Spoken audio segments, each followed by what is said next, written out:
Hello, everyone. Hopefully everyone can hear me. Alex, can you hear me?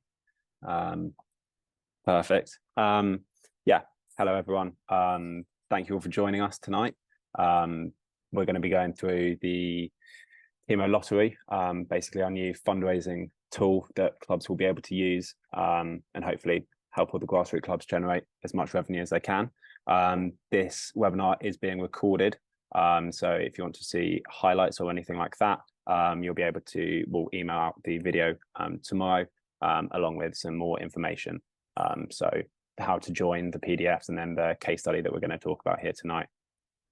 If you have any questions as we go, please just write them in the chat, and there will be a 5-minute spell where me and Alex will be able to work through some questions tomorrow, or work through some questions at the end. If we don't get to your question, we will send you an email tomorrow about your question.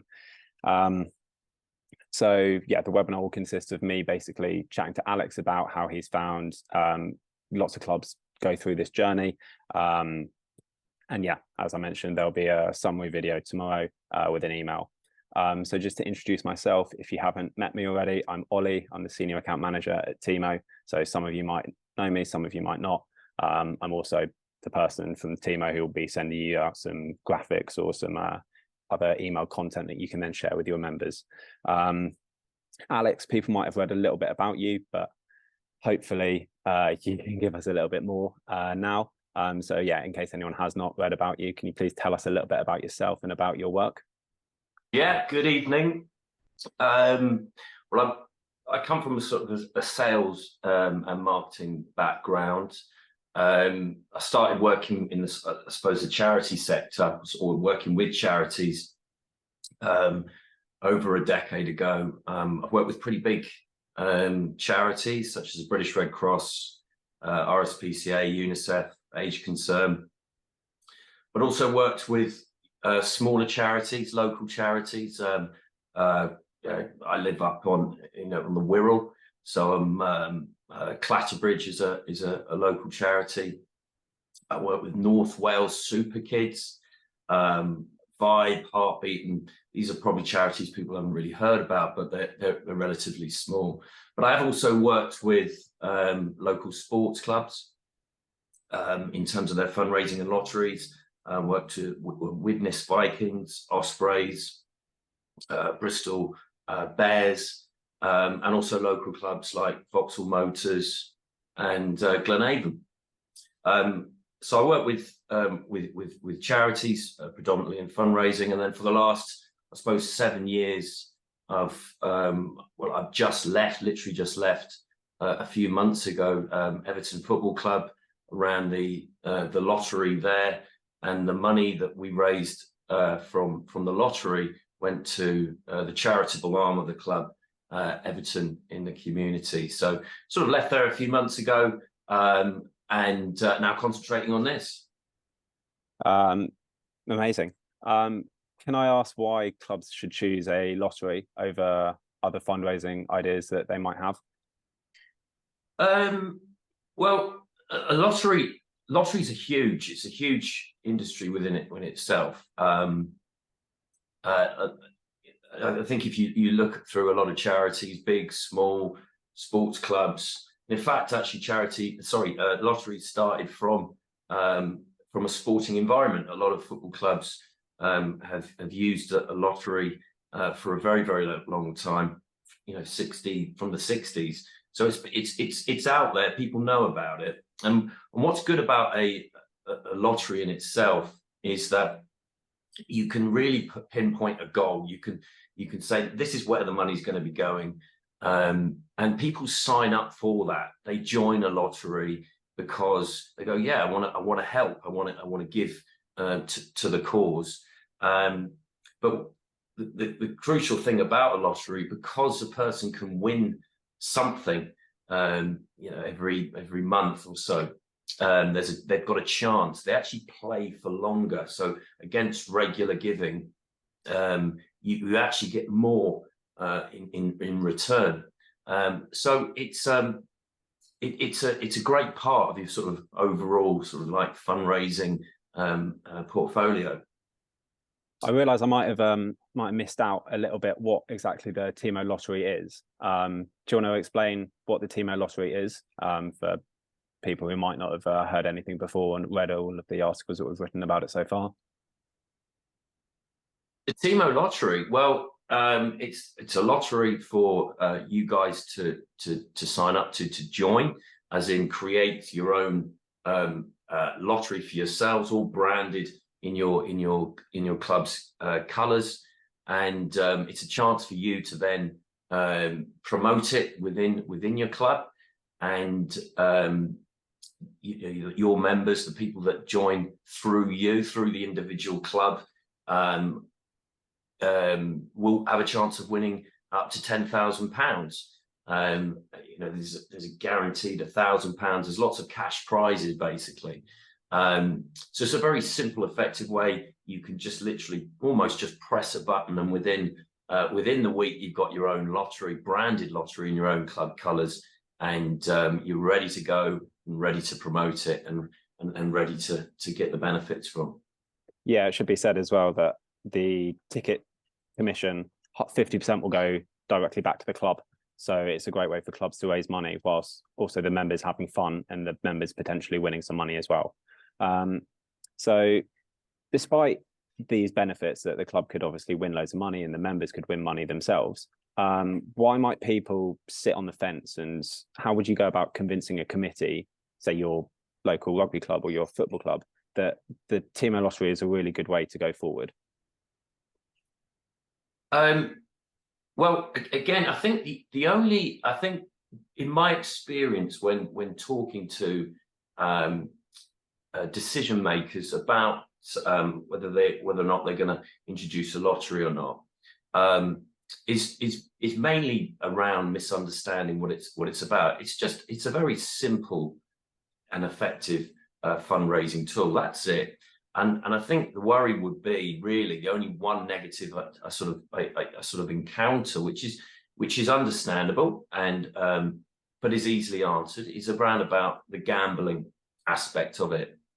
Now, the lottery itself, we do fall underneath the Gambling Commission, but the Gambling Commission look at lotteries, which that are raising money for good causes, as a very incredibly low risk and low level gambling product. The reason being, it's very fixed. There's not huge prices. No one's going to become a millionaire or multi-millionaire.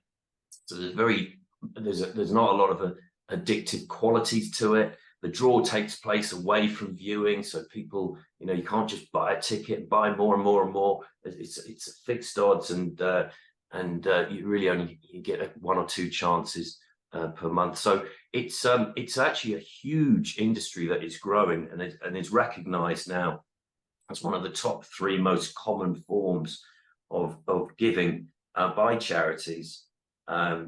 So I think a few years ago it raised close to £400 million, the lottery sector for good causes and charities. So it's a growing product.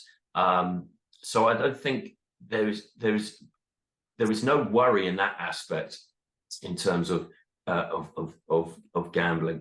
The other thing was not understanding, is it going to be too difficult? We take that away. We do all of the administration of every single bit of it. The only thing that an organisation needs to do is just concentrate on how they're going to promote it.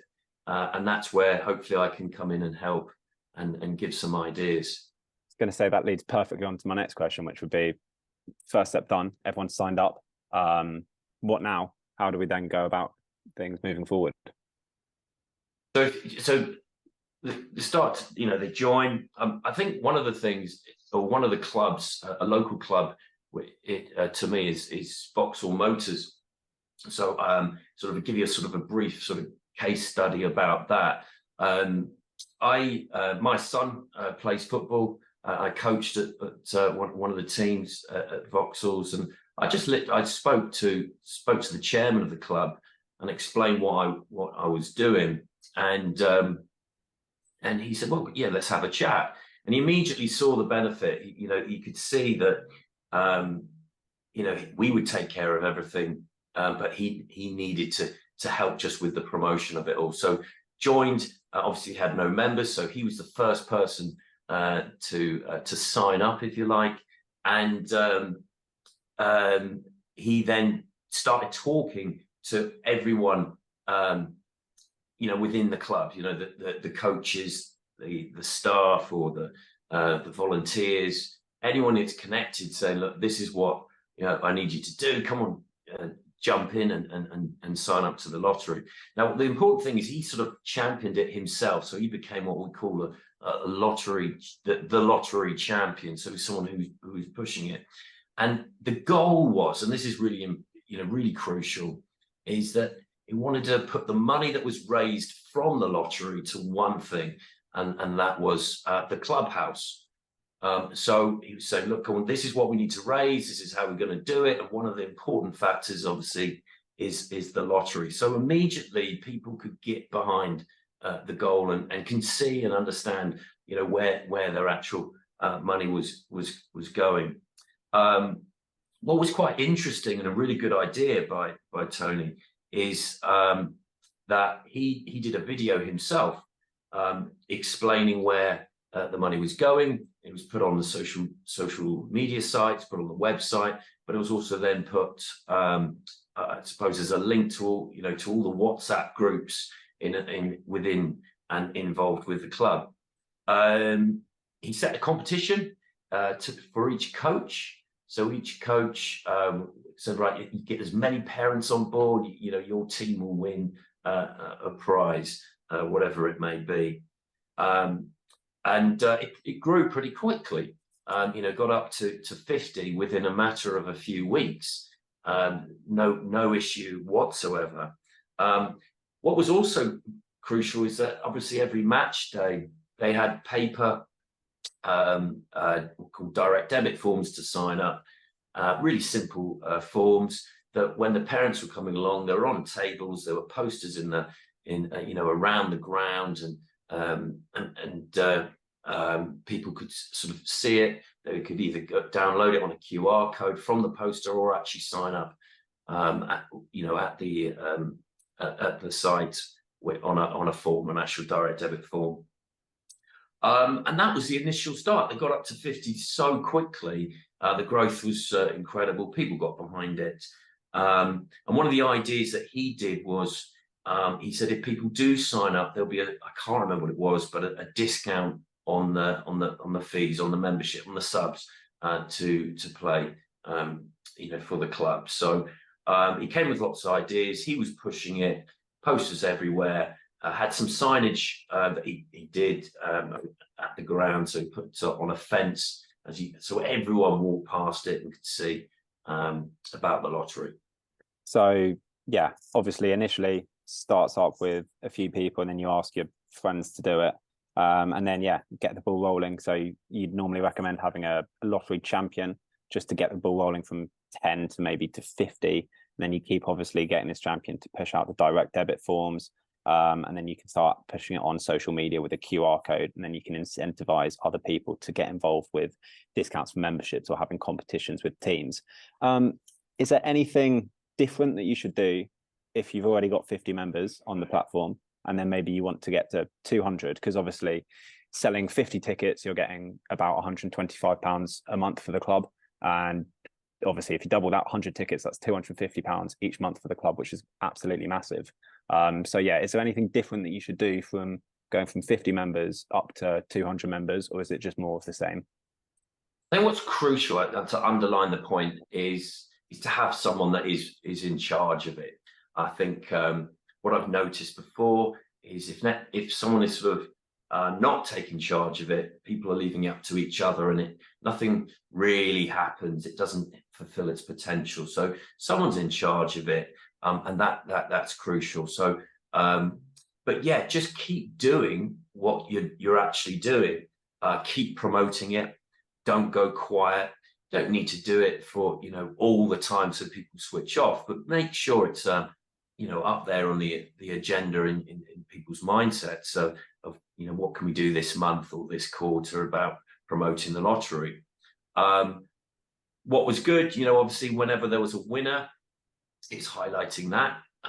Whoever wins a prize, a cash prize, see if they can have a photo taken, distribute that as promotional material throughout the club. Dependent on each individual club in this aspect, how much activity you do on social media. You can always, whenever anything that you put out on Facebook or whatever, have at the end. And if you'd like to support us, help us continue with what we're trying to do, or whatever the goal is, just have a little link under practically every sort of little post that is put on Facebook. What could be done to even grow it even more? Maybe put it on some of the training kits or shirts as a sort of a sponsor. You could ask local businesses to play the lottery as well. Maybe get them to, double up, put a little bit more on. So businesses always like to help the local clubs, makes them look good. Could give them a certificate to say thank you for your support. But yeah, just really what it is, just don't, you get what tends to happen is a lot of organizations get a big sort of initial growth and then think, great, that's it, move on to something else, which I totally understand because everyone's busy. But once an organization does that and they don't really revisit it, it can start to just wane a little bit. But so yeah, just keep it in mind that it's not to go quiet and keep on and doing it. I think one of the big things that you keep mentioning is just making sure that everyone's aware, and the main person, the champion, is aware of that every single person can sign up for it. It's not just the 11 players that you have playing on the pitch each week. It's get their friends involved, get their family involved, and really get a community behind the club. Yeah, Vauxhall rose to close to just over 600 in a few months, which was excellent. 600 people playing the lottery, and that wasn't just obviously players. A lot of the players obviously are underage. It wasn't the first team. Yeah, I think if you imagine you've got parents, you've got grandparents, you've got a lot of people connected to the club. You've got also the local area. People would like to get behind it. You've got ex participants or players at the club, ex connections. And there's also at the start of every year. There's obviously a new wave of team members coming in. So again, when they come in, do they know about the lottery? Can you talk to them about where the money's actually going? Great. So I think now, basically, after Alex has had a drink of water, we'll answer some of the questions that have been put in the chat. If you've thought of any questions, please drop them in the chat now, and me and Alex can have a quick look at them. Obviously, if we can't get to them now, we'll send you an email tomorrow answering your question. I think there's something about the financials I saw there. Yeah, so the second question from Mike is, can you share a bit more of the financial mechanics, please? Yeah, so yeah, I didn't go through that with convincing people. If you sign up 50 people join the lottery, which is quite a depending on the size, it can be done quite quickly, and that's £3,000 a year straight to yourself, so £250 a month. So that's 50 people, and I think most will be able to get that. So that's an extra £3,000 that's sat there that you can spend on what you'd like to do. Obviously, you can then start to double it. If you're looking at 100, that goes to 6,000 in the year. And if you get to 500 people playing the lottery, so just under what Vauxhalls get, that's £30,000 a year. And that's a big difference, and that can continue to grow.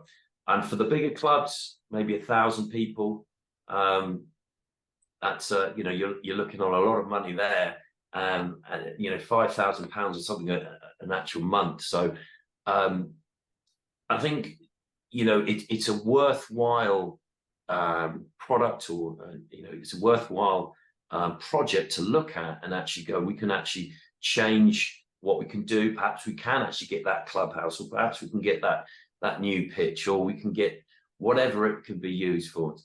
So just to explain some of the financial, maybe the percentages behind it all, we're sort of saying one user, we're assuming that they're buying 2 tickets. So each ticket will be £5 each. 50% of that transaction, so the £10, £5 will go to the club. 30% will go to the prize pots for the lottery. Obviously, the more people that enter, the bigger that prize pot will be, and the more money that individual will win. And then 20% will go to admin fees, just as a breakdown for your £10 ticket, say, if you've bought 2 tickets.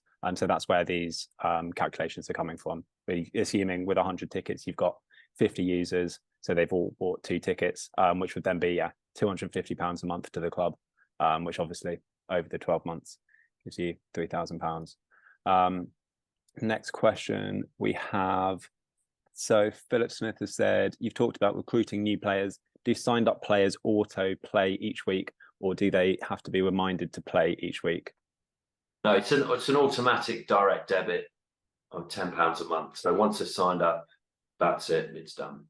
Yeah. And then Alan has asked, is there a maximum number of tickets that can be purchased by a single member? Yeah, we're only, this is where businesses can be quite good because they can spend a bit more, but you generally find that £20 a month, but no, not really, but £20 a month is sort of the maximum, but some businesses can do more. I think, yeah, we're trying to, with gambling laws, we're trying not to encourage people to buy absolutely shed loads of I'd tickets. be a bit worried if someone was doing loads. Yeah. Yeah. Okay. Well, thank you, Alex, for answering all these questions and just letting people know a bit more of the process behind everything. Thank you, everyone who has joined tonight. And yeah, if you have any questions, I'll make sure I've taken a photo of everything in the Skype chat, and I'll make sure I send out an email to everyone tomorrow, just in case your question hasn't been answered now. But yeah, as a reminder, there will be a debrief tomorrow with a video linked to this, so you can share it with other committee members who might want to hear Alex speak. But yeah, if you have any more questions, please drop me an email after I've sent the email tomorrow, and I'll be able to get back to everyone. But Alex, thank you very much for your time. Everyone else, thank you for your time. I hope you all have lovely evenings, and I'll speak to you soon. Thanks.